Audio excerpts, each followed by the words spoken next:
instructions for preparation, expiry date, and be in accordance with the codes and any national regulations. Breastfeeding provides water. When using RUF, it should be given before any other water. In fact, that will be on the label as well. There must be more emphasis in programming for exclusive breastfeeding for 6 months in general, not just in malnutrition programs. The quality of the RUF must be set and assured. We must be clear what we mean by the different terms. RUTF, RUSF, which is ready-to-use supplementary feeds, or just ready-to-use feeds. And there's complementary foods, fortified foods, etc. We need clear definitions. We need national standards and regulations, for example, at a national level, to govern the marketing of RUFs and types of complementary foods.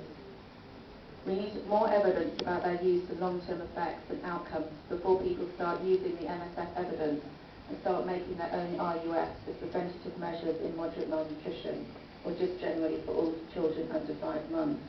We heard from Uganda where people are already making these foods and actually being given out because, you know, MSF programs say that they work, and there's a real danger about that. The quality of indigenous diet or basic rations should be assessed as well, though. We need to make sure that they're adequate and safe and have a look at recipes and so on. Any CMAM training should include IYCF, or CMAM is community-based management of acute malnutrition, should include IYCF breastfeeding training. This is underway. Mary Lungaho from Care USA and others have set up a pilot testing with Valid, where breastfeeding counselling and so on is being included in CMAM training.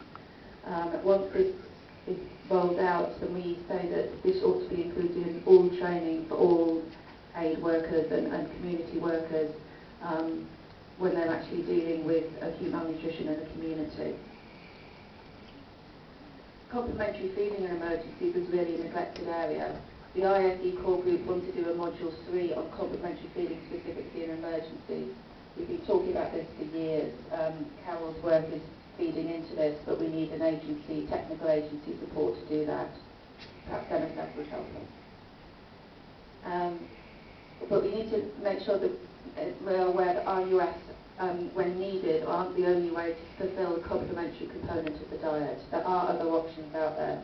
Sprinkles, Nutri-Butter, vouchers being used, indigenous foods, etc. We have some research questions. Will the use of RUFs increase water requirements for water for the child, and will breast milk be enough? We need studies on the active support of breastfeeding and indigenous complementary foods. And we need to kind of compare those studies with breastfeeding and RUTF type studies, and to look at the catch-up growth and what the effects are of the catch-up growth, what type of catch-up growth it is, and those kind of things. Even in high malnutrition areas, we need to look at active support for exclusive breastfeeding for under 6 months. Would that mean that malnutrition wouldn't occur at all? We haven't really done that in a systematic way. Sustained breastfeeding after 6 months, how would that affect malnutrition rates by itself? Could RUFs be used for HIV-positive mothers who cease breastfeeding early in areas of low access to milk? Is it possible to use RUSF, so not the therapeutic foods, but the supplementary foods, in seasonal peaks only? What's the effect of that? So we need to make sure that breastfeeding doesn't suffer.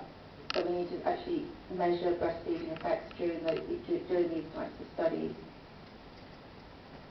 What are the long-term effects of using these types of RUFs on the health of infants, particularly, for example, in later life to do with heart disease and diabetes, etc.? What's the relapse rate? What's the effect on the breastfeeding, but also on the community, the families, the mother's role? All of these types of things are really important. People don't just live in isolation, they don't just have food, they live in communities and families and mother's roles. And we need to have a look about the effect of RUFs on all of these aspects. Basically, more research and evidence is needed. So overall, we thought that there should be a group that looks into into this further, including NGOs, MSF, IFE core group, etc. But WABA should be part of this group. It has extensive experience with the code and infant formula and extended breastfeeding, and of course you've got field experience out there as well. Thank you.